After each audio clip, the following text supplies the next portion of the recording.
Assalamualaikum warahmatullahi wabarakatuh. Saya R. Ahyadiani dari kelas Biologi 1. Dibuatnya video ini untuk memenuhi ujian akhir semester mata kuliah Bahasa Indonesia dengan dosen pengampu Ibu Junaida MPD. Di sini saya akan membawakan materi yang berjudul puisi. 1. Pengertian puisi. Secara etimologis, puisi berasal dari kata bahasa Yunani poites yang berarti pembangun, pembentuk, dan pembuat. Dalam bahasa lain, dari kata poeta yang artinya membangun, menyebabkan, menimbulkan, dan menyair. Ada beberapa pengertian lain. 1. Menurut Kamus Istilah Sastra, puisi merupakan ragam sastra yang bahasanya terikat oleh irama, matra, rima, serta penyusunan larik dan bait. 2. Jenis-jenis puisi. Di dalam perkembangan dunia modern, puisi makin beragam. Keberagaman ini sesungguhnya sudah tampak di dalam pengertian puisi. Berikut ini dikemukakan berbagai jenis puisi berdasarkan kriteria tertentu. Berdasarkan perkembangannya, dalam sejarah sastra dikenal adanya puisi lama, puisi modern, dan puisi mutakhir. Selanjutnya, puisi lama dibedakan menjadi beberapa jenis, antara lain 1. Mantra. Mantra adalah jenis puisi yang paling tua dalam sastra. Mantra diciptakan dalam kepercayaan animisme dan dinamisme untuk dibacakan dalam acara berburu, menangkap ikan, mengumpulkan hasil hutan untuk membujuk hantu-hantu yang baik dan menolak hantu-hantu yang jahat. Mantra memiliki ciri khas sebagai berikut. 1. Pemilihan kata sangat seksama. 2. Bunyi-bunyi diusahakan berulang-ulang dengan maksud memperkuat daya sugesti kata. Yang ketiga, banyak digunakan kata-kata yang kurang umum dalam kehidupan sehari-hari dengan maksud memperkuat daya sugesti kata. Yang keempat, jika dibaca secara keras, mantra menimbulkan efek bunyi yang bersifat magis, yang diperkuat oleh irama dan metrum yang biasanya hanya dipahami secara sempurna oleh pawang ahli yang membaca mantra secara keras. 2. Pantun. Pantun merupakan puisi lama yang memiliki ciri bersajak ABAB. Tiap bait terdiri dari 4 baris, 2 baris sampiran, dan 2 baris isi. Contoh pantun adalah sebagai berikut. Asam kandis, asam gelugur, ketiga asam riang-riang, menangis orang di pintu kubur, teringat badan tidak sembayang. Yang ketiga ada talibun. Hampir mirip dengan pantun, talibun terdiri atas lari-lari sampiran dan isi. Bedanya, talibun memiliki lari lebih dari 4 dan selalu. Yang keempat, syair. Syair merupakan puisi yang berlari 4 tiap bait dan bersajak AA yang mengisahkan suatu hal. Yang kelima ada gurindam. Gurindam adalah puisi yang terdiri atas 2 baris berirama sama AA. Kedua barisnya merupakan isi, baris pertama merupakan sebab, dan baris kedua merupakan akibat. Isinya berupa nasihat. 3. Perbedaan puisi dan prosa. Jasin dalam mengatakan bahwa untuk mendefinisikan puisi, puisi itu harus dikaitkan dengan definisi prosa. Prosa merupakan pengucapan dengan pikiran, sedangkan puisi merupakan pengucapan dengan perasaan. Rahmanto dan Dik Hartoko dalam Agustinus mengatakan, bahwa puisi merupakan lawan terhadap prosa. Ungkapan bahasa yang terikat atau puisi lawan ungkapan yang tidak terikat atau prosa, keterikatan oleh paralelisme, metrum, rima, pola bunyi, dan sebagainya. Pada sastra modern, perbedaan puisi dan prosa sangat kabur. Luxemburg dalam Augustinus mengatakan bahwa yang dimaksud dengan teks puisi adalah teks-teks monolog yang isinya tidak pertama-tama merupakan sebuah alur. Selain itu, teks puisi bercirikan penyajian tipografik tertentu. Tipografik ini merupakan ciri yang paling menonjol dalam puisi. Apabila kita melihat teks yang barisnya tidak sesuai secara otomatis, kita menganggap bahwa teks tersebut merupakan teks puisi. D. Unsur-unsur pembentuk puisi.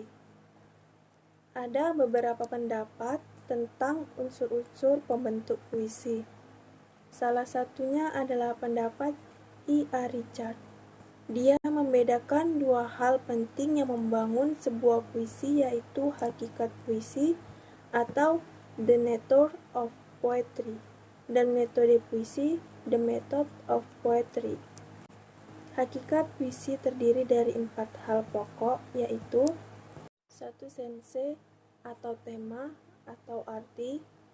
Sense atau tema adalah pokok persoalan atau subjek matter yang dikemukakan oleh pengarang melalui puisinya. Pokok persoalan dikemukakan oleh pengarang baik secara langsung maupun secara tidak langsung, atau pembaca harus menebak atau mencari-cari atau menafsirkan. 2. Feeling atau rasa. Feeling adalah sikap penyair terhadap pokok persoalan yang dikemukakan dalam puisinya. Setiap penyair mempunyai 3 ton atau nada. Yang dimaksud ton adalah sikap penyair terhadap pembaca atau penikmat karyanya pada umumnya. Terhadap pembaca, penyair bisa bersikap rendah hati, angkuh, persuasif, atau sugestif. 4. Intention atau tujuan. Intention adalah tujuan penyair dalam menciptakan puisi tersebut. Walaupun kadang-kadang tujuan tersebut tidak disadari, semua orang pasti mempunyai tujuan dalam karyanya. Tujuan atau amanat ini bergantung pada pekerjaan, cita-cita, pandangan hidup, dan keyakinan yang dianut oleh penyair. Untuk mencapai maksud tersebut, penyair menggunakan sarana-sarana. Sarana-sarana tersebutlah yang disebut metode puisi. Metode puisi tersebut terdiri dari 1. Diction atau diksi. Diksi adalah pilihan atau pemilihan kata yang biasanya diusahakan oleh penyair dengan secermat mungkin. Penyair mencoba menyeleksi kata-kata, baik kata yang bermakna denotatif maupun konotatif, sehingga kata-kata yang dipakainya benar-benar mendukung maksud puisinya. Yang kedua, imagery atau imaji, daya bayang. Yang dimaksud imagery adalah kemampuan kata-kata yang dipakai pengarang dalam mengantarkan pembaca untuk terlibat atau mampu merasakan apa yang dirasakan oleh penyair. Maka penyair menggunakan segenap kemampuan imajinasinya, kemampuan melihat dan merasakannya dalam membuat puisi. Imaji disebut juga citraan atau gambaran angan. Ada beberapa macam citraan, antara lain A. Citra penglihatan, yaitu citraan yang timbul oleh penglihatan atau berhubungan dengan indera penglihatan. B. Citra pendengaran, yaitu citraan yang timbul oleh pendengaran atau berhubungan dengan indera pendengaran. C. Citra penciuman dan pencecapan, yaitu citraan yang timbul oleh penciuman dan pencecapan. D. Citra intelektual, yaitu citra yang timbul oleh asosiasi intelektual atau pemikiran. E. Citra gerak, yaitu citraan yang menggambarkan sesuatu yang sebetulnya tidak bergerak tetapi dilukiskan sebagai dapat bergerak. F. Citra lingkungan, yaitu citraan yang menggunakan gambaran-gambaran selingkungan. G. Citra kesedihan, yaitu citraan yang menggunakan gambaran-gambaran kesedihan. Yang ketiga, the concrete word atau kata-kata konkret. Yang dimaksud the concrete word adalah kata-kata yang jika dilihat secara denotatif sama, tetapi secara konotatif mempunyai arti yang berbeda, sesuai dengan situasi dan kondisi pemakaiannya. Selamat Uliana menyebutkannya sebagai kata berjiwa, yaitu kata-kata yang telah dipergunakan oleh penyair yang artinya tidak sama dengan kamus. E. Parafrase puisi. Yang dimaksud parafrase adalah mengubah puisi menjadi bentuk sastra lain atau prosa. Hal itu berarti bahwa puisi yang tunduk pada aturan-aturan puisi diubah menjadi prosa yang tunduk pada aturan-aturan prosa tanpa mengubah isi puisi tersebut. Perlu diketahui bahwa parafrase merupakan metode memahami puisi, bukan metode membuat karya sastra. Dengan demikian, memparafrasekan puisi tetap dalam kerangka upaya memahami puisi. Ada dua metode parafrase puisi, yaitu A. Parafrase terikat, yaitu mengubah puisi menjadi prosa dengan cara menambahkan sejumlah kata-kata puisi sehingga kalimat-kalimat puisi mudah dipahami. B. Parafrase bebas, yaitu mengubah puisi menjadi prosa dengan kata-kata sendiri. Kata-kata yang terdapat dalam puisi dapat digunakan, dapat pula tidak digunakan. Setelah kita membaca puisi tersebut, kita menafsirkan secara keseluruhan, kemudian menceritakan kembali dengan kata-kata sendiri. Sekian materi tentang puisi yang dapat saya sampaikan. Apabila ada kesalahan, saya memohon maaf.